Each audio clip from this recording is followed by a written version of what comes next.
Welcome to AFN Coaching YouTube classes. Subscribe to our channel or visit us. Hello everyone. Welcome to AFN Coaching YouTube channel. So, in our previous classes, we studied about solar system. अभी तक हम solar system के बारे में पढ़ रहे थे. अभी उसका कुछ पोर्शन बचा है जो हम इस क्लास में कंटिन्यू करेंगे. उसके बाद हम अभी तक के तीनों लेसन्स का समराइजेशन देखेंगे and the last we will discuss all the important questions related to this topic of solar system. तो हम इस क्लास में ये सब पढ़ेंगे. तो चलिए शुरू करते हैं क्लास. सबसे पहले हम देखते हैं हमारी कौन कौन सी बॉडीज बची हुई थी. हम सोलर सिस्टम के बारे में पढ़ रहे थे जिसमें हमने प्लैनेट्स के बारे में पढ़ा था, प्लैनेट्स की प्रॉपर्टीज पढ़ी थी, रिंग, सैटेलाइट, ये सब देख लिया था उनका. अभी हम पढ़ रहे थे उसके अलावा जो हमारी बॉडीज आती हैं सोलर सिस्टम में, लाइक एस्टेरॉइड, मेटेओर्स, मेटेरॉइड. तो अब हम उन सब के बारे में एक एक करके जानते हैं. सबसे पहले है एस्टेरॉइड. एस्टेरॉइड क्या होता है इसके बारे में जानते हैं. तो ये है जैसे कि हमारा सोलर सिस्टम का डायग्राम.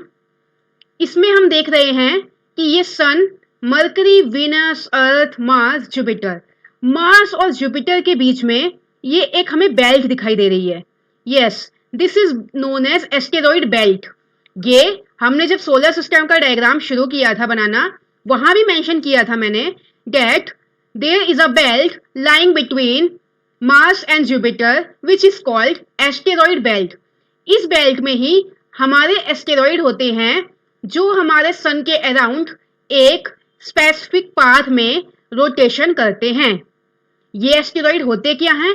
ये एक्चुअल में रॉकी बॉडीज होती हैं. होता क्या है, पहले ये माना जाता है कि पहले ये जो एस्टेरॉइड थे ये भी एक्चुअल में प्लेनेट हुआ करते थे. कुछ 100 साल पहले की बात है, कुछ बिलियन ईयर की पहले की बात है. उस समय ये भी प्लेनेट हुआ करते थे. लेकिन जैसे जैसे टाइम आगे बढ़ता गया ये धीरे धीरे स्प्लिट होते गए. स्प्लिट होके छोटे छोटे टुकड़ों में ये सब डिवाइड हो गए. तो इन्हीं रॉकी सरफेसेस को हम बोलते हैं एस्टेरॉइड, जो हमारे सन के अराउंड एक पर्टिकुलर ऑर्बिट में रिवॉल्व करते हैं. So asteroids are the rocky bodies that revolve in a specific rotation, specific manner or a specific path. अब हम बात करते हैं एस्टेरॉइड के बाद मेटेओर्स की. ये क्या होते हैं? तो ये हमारे, जैसे हम बोलते हैं जनरली टूटता हुआ तारा देखा, तो वो यही होता है. होता क्या है, हमारी अर्थ के अराउंड एक एटमॉस्फेयर की लेयर होती है. अब ये जो हमारे एस्टेरॉइड हैं जो एक पर्टिकुलर ऑर्बिट में रिवॉल्व कर रहे हैं, चक्कर लगा रहे हैं, तो ये एस्टेरॉइड जब आपस में टकराते हैं, डिफरेंट एस्टेरॉइड रिवॉल्व करते हुए जब आपस में टकराते हैं तो क्या होता है, ये स्प्लिट हो जाते हैं. मतलब हमने क्या पढ़ा था कि प्लैनेट्स हुआ करते थे जो स्प्लिट हुए, एस्टेरॉइड बन गए. ये एस्टेरॉइड भी रिवॉल्व करते हुए फर्दर स्प्लिट करते हैं और क्या बनाते हैं, एक स्मॉलर बॉडी जो हमारी मेटेओर्स कहलाती है. अब ये होता क्या है, हमारे अर्थ के अराउंड जो एटमॉस्फेयर की एक लेयर है, अगर ये एस्टेरॉइड टूटने के बाद जो ये मेटेओर्स बनते हैं, ये हमारी अर्थ सरफेस के जब करीब आने लगते हैं तो इन्हीं को हम बोलते हैं meteors, means splitting portion of asteroid. इनका साइज हमारे एस्टेरॉइड के साइज पे डिपेंड करता है. एस्टेरॉइड बहुत बड़ा होगा तो वो डिफरेंट पोर्शन में स्प्लिट होगा. एस्टेरॉइड ही छोटा होगा तो बहुत छोटे टुकड़ों में स्प्लिट होगा. तो जनरली हम देखते हैं टूटता हुआ तारा जो हमारे अर्थ के सरफेस की ओर आ रहा होता है वो यही होता है. नेक्स्ट है हमारा मेटेरॉइड. अभी हमने पढ़ा मेटेओर के बारे में, अब है ये मेटेरॉइड. इन दोनों में क्या फर्क है? अभी हमने देखा कि ये अर्थ के अराउंड एटमॉस्फेयर की लेयर होती है. एस्टेरॉइड जब हमारे रिवॉल्व करते हैं तो ये स्प्लिट होते हैं. स्प्लिट होने के बाद स्मॉल बॉडीज जो हमारी कहलाई मेटेओर्स. अब ये मेटेओर्स फर्दर स्प्लिट होते हैं और इन मेटेओर्स का वो पार्ट जो हमारी अर्थ सरफेस में एंटर कर जाता है वो कहलाता है meteoroid. Means that portion of meteoroid matter which entered in the layer of atmosphere of earth that is called meteoroid. ये होता है meteoroid. ये फिर लास्ट में आके एकदम स्मॉल पोर्शन में जब हो जाते हैं तो ये आग की तरह थोड़ा सा जलते हैं, उसके बाद वो वही डिमिनिश हो जाते हैं, बहुत ही स्मॉल हो जाता है इनका साइज एस्टेरॉइड से टूटते टूटते स्प्लिट होते होते जब ये लास्ट केस पे आते हैं तो ये एकदम स्प्लिट हो जाते हैं. ऑल्सो इनका साइज भी डिपेंड करता है हमारे एस्टेरॉइड के साइज पे. जितना बड़ा एस्टेरॉइड होगा वो उस हिसाब से स्प्लिट होता है. नेक्स्ट है हमारा कॉमेट. कॉमेट क्या है? ये हमारा सोलर सिस्टम का डायग्राम है. अब ये कॉमेट क्या होता है? ये हमारे सन के अराउंड इसेंट्रिक ऑर्बिट्स में रिवॉल्व करते रहता है कॉन्टिन्यूसली. कॉमेट्स वो बॉडीज हैं जो सन के अराउंड पर्टिकुलरली रिवॉल्व करती रहती हैं. अब होता ये कॉमेट जो हैं इनका इतिहास भी कुछ इस तरह है कि ये खुद भी अपने आप में प्लेनेट हुआ करते थे, लेकिन जैसे जैसे टाइम बीतता गया इनकी एनर्जी कम होते गई, ये आपस में ये डिमिनिश होते गए और ये कॉमेट के रूप में हो गए. कॉमेट और एस्टेरॉइड में फर्क क्या होता है? एस्टेरॉइड रॉकी बॉडीज होती हैं, वेयरएज कॉमेट जो होती हैं वो गैसेस क्रिस्टलाइज होके तब बनाती हैं, मींस आइसी सरफेस होता है इनका, ये आइस फॉर्म में होती हैं. और एस्टेरॉइड क्या थे हमारे? रॉकी फॉर्म में थे. तो ये दोनों में डिफरेंस हो गया एस्टेरॉइड और कॉमेट में. अब अगर हम बात करें एस्टेरॉइड के बेसिक स्ट्रक्चर के बारे में, सॉरी कॉमेट के बेसिक स्ट्रक्चर के बारे में, तो कॉमेट बेसिकली कुछ इस तरीके से दिखाई देता है. ये है इसका फ्रंट पोर्शन जिसे हम बोलते हैं आइस. क्यों? क्योंकि ये हाईली क्रिस्टलाइज गैशियस फॉर्म होती है जो ओवरऑल आइस ही होती है. गैशियस क्रिस्टलाइज होके ये फॉर्म बनाती हैं आइस की. ये हो गया इसका हेड जिसे हम आइस बोलते हैं, और ये हो गया इसका पीछे का पोर्शन जिसे हम बोलते हैं टेल. पुच्छल तारा बोलते हैं एक्चुअल में कॉमेट को हिंदी में. तो ये हो गया इसका टेल. अब होता क्या है? ये सन के अराउंड हाईली सेंट्रिक ऑर्बिट्स में कॉन्टिन्यूसली रिवॉल्व करती रहती हैं. अब जो ये सन है, ये रिवॉल्यूशन जो है सन के अराउंड, ये एक स्पेसिफिक पैटर्न में जब होता है तो दो कंडीशन होती है. आइदर इसका टेल टुवर्ड्स द सन हो और आइदर इसका टेल अवे फ्रॉम द सन हो. अब ये किस पे डिपेंड करता है? ये डिपेंड करता है हमारी सोलर विंड की डायरेक्शंस पे. जब हमारा कॉमेट सन के पास आता है तो उसका आइस और टेल टुवर्ड्स द सन होता है. Why? Because of direction of these solar wind. Solar wind की डायरेक्शन की वजह से डिफ्लेक्शन होता है, उस वजह से. लेकिन जब ये कॉमेट हमारे सन की सरफेस से दूर जा रहा होता है तब डिफ्लेक्शन अवे फ्रॉम द सन होता है, और इस केस में हमारा टेल अवे फ्रॉम द सन हो जाता है. मीन्स अब ये टेल टुवर्ड्स द सन होता है और इसकी जो आईसी सरफेस मतलब हेड है वो अवे फ्रॉम द सन होता है. मीन्स अब एक तरीके से हम कह सकते हैं कि वापस हो रहा है. तो ये है इसका स्ट्रक्चर जो वेरी करता है, जिसका रिवॉल्यूशन वेरी करता है according to the solar wind direction. जैसे जैसे सोलर विंड की डायरेक्शन से ये इंटरफेयर करते हैं, इनकी डायरेक्शंस भी चेंज हो जाती है मोशन की. तो अब हम अभी तक की 3 सोलर सिस्टम मेनली यही था हमारा. हमने अपने प्लैनेट्स पढ़े, सन मून पढ़ा, सन का बेसिक स्ट्रक्चर भी देख लिया. उसके बाद हमारी सेलेस्टियल बॉडीज जैसे कि एस्टेरॉइड, मेटेओर्स, मेटेरॉइड, ये सब भी देख लिया. तो अब हम अभी की 3 क्लासेस में हम क्या क्या पढ़ चुके हैं उसका बेसिक समराइजेशन कर लेते हैं. तो सबसे पहले हमने इंडियन ज्योग्राफी से भी पहले बात करें, हमने ज्योग्राफी का ओरिजिन देखा था. ज्योग्राफी एक सब डिवीजन था. किसका? कॉस्मोलॉजी का.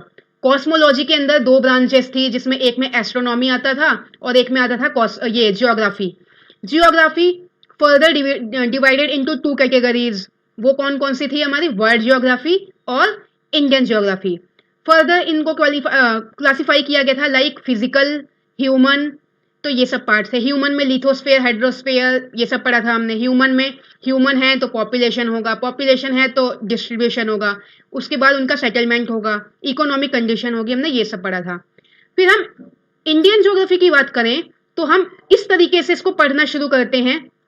माउंटेन्स पहले हम पर्वत पढ़ते हैं, फिर प्लेट्यू पढ़ते हैं, फिर प्लेन, रिवर डेल्टा, सी।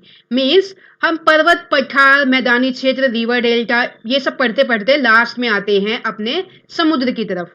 ये सब हम पढ़ते हैं ज्योग्राफी में। उसके बाद हमने पढ़ा था different branches of geography. Geography की डिफरेंट ब्रांचेस कौन कौन सी हैं। तो इसमें हमने बहुत सारी ब्रांचेस पढ़ी थी, जैसे कि ग्लेशियोलॉजी, हाइड्रोलॉजी, पीडोलॉजी, वोल्केनोलॉजी, ओशियानोलॉजी, बहुत सारी ब्रांचेस हमने पढ़ी थी।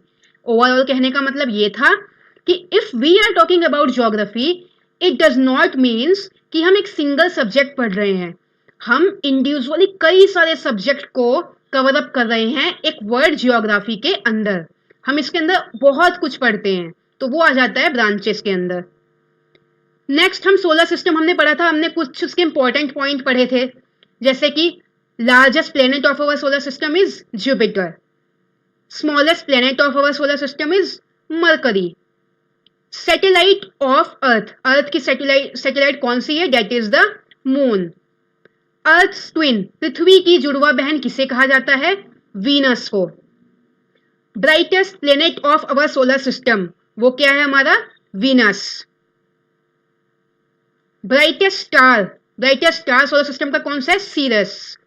ऑल्सो ये जो वीनस है इसे भोर का तारा और संध्या का तारा भी कहा जाता है, means morning and evening star भी कहा जाता है। ब्लू प्लेनेट कौन होता है, ब्लू प्लेनेट अर्थ है, जिसपे लाइफ पॉसिबल है। क्यों कहते हैं इसे blue planet, because of the presence of water in it. 70% water है अर्थ में, that is why it is called as blue planet. Next हमारा ग्रीन प्लेनेट, ग्रीन प्लेनेट हमने किसे कहा था, नेपच्यून को। Next one is red planet, लाल ग्रह हमने किसे कहा था, मार्स को। तो ये हमारे कुछ इंपॉर्टेंट पॉइंट्स थे हमारे सोलर सिस्टम से जुड़े हुए। इसके बाद भी बहुत सारी चीजें थी जो हमने पिछली क्लास में डिस्कस की थी, लाइक फास्टेस्ट रिवॉल्यूशन किसका है, स्लोएस्ट रिवॉल्यूशन किसका है, फास्टेस्ट रोटेशन किसका है, सबसे ज्यादा सैटेलाइट किसकी हैं, सबसे बड़ा सैटेलाइट सबसे बड़ी किसकी है, तो ये सब भी हमने डिस्कस किया था। तो अब हम कुछ इंपॉर्टेंट क्वेश्चंस के बारे में डिस्कस कर लेते हैं। ये questions SSC, railway, different exams में पूछे जा सकते हैं, तो उस पर्पज से ये क्वेश्चंस इंपॉर्टेंट हैं। ऐसा नहीं कि खाली आपको यही क्वेश्चन पढ़ने हैं, बहुत सारे क्वेश्चन हैं। ये कुछ ऐसे हैं जो या तो हमारे कंटेंट में कवर ना हो पाए हो या कवर हो भी गए हो, तो उनके इंपॉर्टेंट क्वेश्चन हैं। So the first one is who discovered solar system. Solar system की खोज किसने की थी, सो दिस इज कॉपरनिकस। हम सोलर सिस्टम के बारे में पढ़ रहे थे, अभी हम इससे रिलेटेड 2-3 टॉपिक और पढ़ेंगे, जैसे हम पढ़ेंगे सूर्य ग्रहण, चंद्र ग्रहण क्या है, ये सब भी हम पढ़ेंगे, सोलर एक्लिप्स और लूनार एक्लिप्स। सो अभी कंटिन्यू करते हैं question session. Who discovered solar system, so answer is Copernicus. The next one is name the outermost layer of sun. मैंने आपको डायग्राम में दिखाया था इससे प्रीवियस क्लास में, सन की डिफरेंट लेयर, लाइक कोरोना हो गया, इनर कोर हो गया, फोटोस्फेयर, क्रोमोस्फेयर, डिफरेंट लेयर थी। तो सबसे आउटर मोस्ट लेयर कौन सी थी सन की, corona. Don't worry, it is not the viral infection that is spreading throughout the whole country, it is the outermost layer, corona. Next one is innermost layer of the sun. सबसे innermost layer कौन सी थी हमारे sun की, that was photosphere. Question number 4, chemical composition of sun. Sun के chemical composition में क्या क्या आता है, तो बेसिकली क्या आता है, हमारे 2 एलिमेंट्स आते हैं, हाइड्रोजन एंड हीलियम, लेकिन कुछ पोर्शन अदर एलिमेंट्स का भी आता है।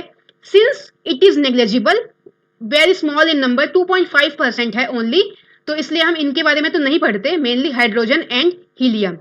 सो हाइड्रोजन होता है हमारा 71%, हीलियम होता है हमारा 26.5%, and the remaining 2.5% is of other elements or other gases. So the main composition of sun is hydrogen and helium. So next question, question number 5.